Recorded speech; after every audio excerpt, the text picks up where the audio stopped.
에피소드 8 모세의 신발 벗기 2. 하나님의 떨기나무 가운데서 그를 불러 이르시되 모세야 모세야 하시매 그가 이르되 내가 여기 있나이다. 하나님이 이르시되 이리로 가까이 오지 말라. 내가 선 곳은 거룩한 땅이니 내 발에서 신을 벗으라. 출애굽기 3장 4, 5절 말씀입니다. 신발을 벗는다는 것은 하나님의 거룩하심에 대한 경의 표현이자 자신이 낮고 천함에 대한 고백입니다. 이 말은 그만큼 우리가 유독 하나님께는 방어막을 치고 보호막, 가림막을 두루두루 치며 살아감을 뜻합니다. 하나님 앞에 오는 건 많은 준비가 필요치 않는데도 많은 기간 준비를 하고 콘티를 짜고 상황 설정을 미리 해놓고 실제로 예행 연습까지 마친 후 나타납니다. 왠지 그분 앞에 서면 내가 누리던 모든 것들이 한순간에 다 잃어버리지 않을까 하는 두려움 때문에 주저하시는 분들도 많이 보았습니다. 그냥 자기는 잘 살고 있는데 왜 내 인생에 개입하셔서 잔소리꾼이 되시려 하나 하고 생각하는 분들이 의외로 많습니다. 그런데 정말 하나님은 그런 분이실까요? 이 오해의 발단은 사실 하나님에게서보다는 인간으로부터 시작된 게 맞습니다. 그만큼 하나님께 표할 경의가 빈약하며 하나님께 나눠드릴 마음의 용돈이 부족하며 그만큼 우리가 하나님의 자리에 서 있다는 뜻도 됩니다. 신발은 몸을 보호함에 있어서는 마냥 귀한 존재이지만 하나님 앞에 설 때는 골치 아픈 방해거리가 됩니다. 하나님 앞에 서려면 스스로를 낮춰 맨 밑바닥으로 내려와야 합니다.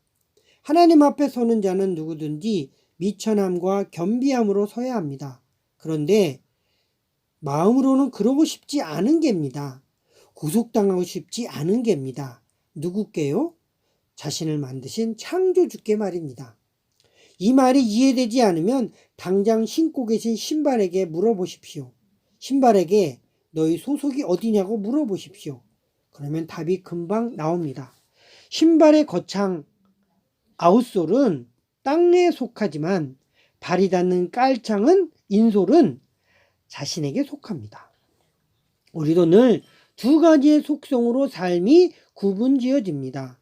거창처럼 늘 땅과 맞닿아 그 소속과 신분이 땅에 가깝습니다. 땅으로부터 올라오는 갖가지의 것들로 배부르고 생육하고 번성하지만 그 과정에서 흙이 묻고 흙의 습성을 따라 삽니다. 그러면서 어쩔 수 없는 인간적인 연약함 때문에 땅을 밟으며 때론 흙두성이가 되기도 합니다. 그래서 인간의 기원을 아담으로부터 봅니다. 아담은 흙으로 지어졌다는 뜻입니다. 그 결과 우리의 삶에도 철두철미하게 아담에게서 물려받은 흙의 습성이 배어져 있습니다. 그렇다고 인간이 흙과 같이 무가치한 존재는 아닙니다. 왜냐하면 흙의 형체 위에 존귀하신 하나님의 형상이 입혀졌기 때문입니다. 그리하여 연약하지만 존귀한 하나님의 생명을 받은 영적인 존재가 되었습니다. 우리의 본질은 흙과 같이 부서지기 쉽지만 하나님의 거룩함으로 인해 견고한 존재가 된 것입니다. 신발이 신발의 가치를 매기는 것이 아니라 신발을 신은 그 사람이 신발의 가치를 결정하는 것입니다. 마찬가지로 내가 거룩한 것이 아니요 나에게 입혀진 하나님의 형상이 거룩하기에 나는 비록 볼품없으나 이미 충분히 존귀한 자입니다. 그렇지만 하나님 앞에 설 때만큼은 존귀함의 빛을 감추고 흙의 겸비함의 모습으로 서야 합니다. 그것이 하나님 앞에 서는 자의 기본이며 자세입니다. 우리가 하나님 앞에 설 때는 아무것도 없어야 합니다. 그저 우리 존재의 알몸뚱이 있는 모습 그대로를 가지고 설 뿐입니다. 하나님을 모를 땐 누구나 자고할 수 있습니다. 마치 벨사살 왕처럼 말입니다. 그가 하나님의 성전에서 가져온 그릇들에 술을 부어 마시면서 금, 은, 동으로 만든 우상을 찬양할 때까지 그는 승자였습니다. 자신의 업적을 자랑하며 그 업적 위에 섭니다. 동상을 만들고 자서전을 내며 자기가 한 일에 대해 이름을 새겨놓고 싶어 합니다. 그러나 그건 세상에서만 유효합니다. 하나님 앞에 서기 직전까지만입니다. 하나님의 손이 나타나자 모든 것이 한순간에 뒤바뀝니다. 줄기던 빛이 두려움으로 변하고 자기를 든든히 세운 그 넓적 다리가 녹듯 무너져 내립니다.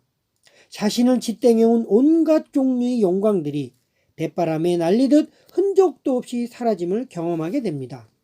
요한계시록 1장 17절에 보면 그 영성 깊은 사도 요한도 해같이 비추는 주님의 임재 앞에선 죽은 자같이 되어버립니다. 누가 시켜서 그렇게 되는 것이 아닙니다. 하나님은 그런 분이십니다. 그만큼 자기를 느끼는 인생은 일시적으론 난공불락처럼 보이지만 결국 모래 위에 지은 집입니다.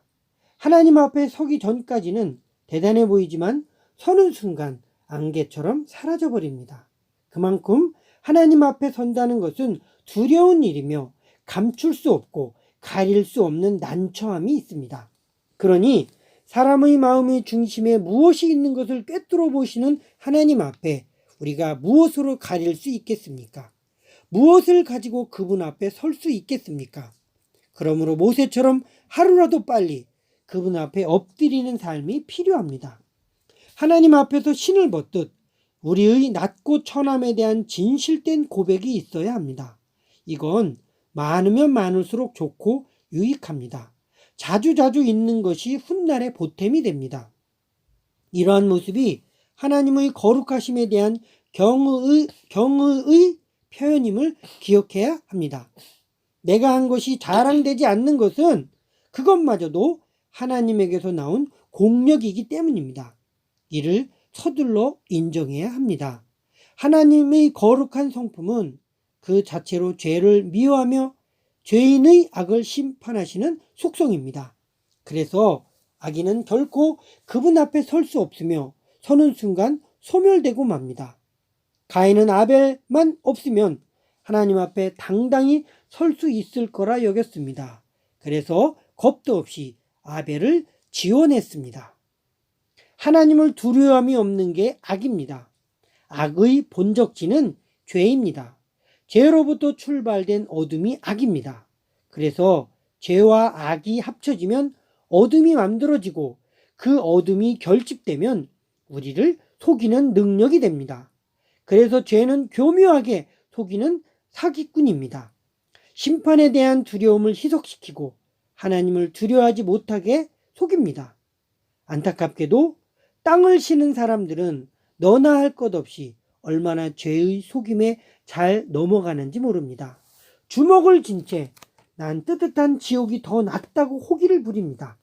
그러나 안타깝게도 이 호기는 하나님 앞에 서기 전까지만 허락된 시한부적인 호기입니다. 그렇게 사람들은 어리석음에 빠져 영원한 지옥으로 떨어져 가고 있습니다. 그러니 우리도 할 수만 있으면 하나님 앞에 설 날을 미리미리 예약해 놓고 준비해야 합니다. 죄를 벗고 하나님 앞에 설 날을 준비해야 합니다. 모세의 삶도 땅의 습성을 쏙 빼닮았습니다. 그도 애굽산입니다. 지난 40년간 그를 지배했던 습성들은 하나같이 애굽적입니다. 한 번도 세척되지 않은 신발처럼 꼬랑내 풍기는 모습입니다. 하나님을 향한 원망과 한때 애굽의 왕자였다는 이질감에 찢겨나간 자존감이 뒤섞여 헤어지고 구멍이 나버렸습니다. 이제는 히브리인이라는 민족적 소명까지 완전히 달아 없어질 만큼 닳고 닳아버렸습니다. 무엇보다 버림받았다는 패배감, 잊혀진 존재가 되었다는 게 모세를 더욱 곤혹스럽게 합니다. 추락해본 경험이 있는 사람들은 이것이 무엇을 의미하는지 잘 압니다. 진짜 복은 내려와지는 것이 복입니다. 하나님을 향한 감각을 오로지 잘 되는 방향으로만 세우면 세울수록 우리의 영혼은 때가 묻습니다. 악취나는 인생이 됩니다.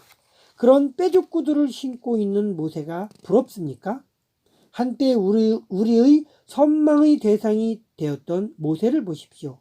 겉은 애굽이 입혀주는 화려한 신을 심었지만 그 속은 뼛속 깊이 히브리인입니다. 결코 히브리인의 DNA는 바꿀 수 없습니다. 그러나 결코 거기에 동화될 수 없는 게 모세요. 우리입니다.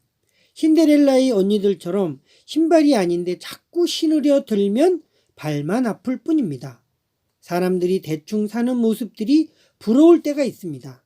저들은 기도의 영토 위에 서 있지도 않는데 잘 되고 믿음의 신을 신지 않았음에도 삐꺼번쩍한 삶을 살아갑니다. 그래도 솔직히 배가 아픈 것도 사실입니다. 그러나 끝을 보십시오. 언젠가 마주할 주님이 계시다는 걸 기억하십시오. 이것이 결론입니다. 잘 살고 싶으면 하나님을 찾고 하나님 앞에 서는 걸 준비하십시오. 아무리 애굽의 빛깔이 좋아 보여도 그 안에는 하나님이 계시지 않습니다. 그래서 저는 일찍부터 하나님을 택하기로 마음먹었습니다. 세상에서의 단맛만 찾고 아직 쓴맛을 경험하지 못한 사람은 예수의 사람이라 할 수 없습니다. 예수의 사람은 세상으로 향하는 신발들을 더 신어보고 싶어 만지작거리지 않습니다. 똑같이 육은 세상의 신발이 좋음에 동의 되지만 그걸 신기에는 죄송스러움이 묻어나 벗는 사람입니다. 그것 때문에 울어본 눈물방울의 흔적이 있는 사람입니다. 모세는 지금 세상의 신을 벗고 주님 앞에 서려 합니다. 이때가 가장 자유롭습니다. 이때가 가장 행복합니다. 하나님을 만나면 내가가 벗겨집니다. 모세를 묶은 것도 내가입니다. 내가가 나를 망치는 주범이요. 나를 방황하게 만드는 요인이요. 나를 묶는 포승줄입니다. 그 내가를 하나님 앞에 벗을 때 홀가분하고 자유로운 영혼이 됩니다. 하나님 앞엔 목사도 없고 사모도 없고 장로도 없으며 권사, 안수집사, 집사, 평신도, 선교사, 기간목회자, 전도사도 없습니다. 괜시리 내가끼리 힘주지 말고 힘을 빼십시오. 힘줘봤자 목만 고들 뿐 유익은 하나도 없습니다. 기독교를 정의하라면 예수로 벗어버리는 인생이라 말할 수 있습니다. 예수로 인해 흙된 자기를 벗고 예수로만 서는 인생입니다. 감사합니다.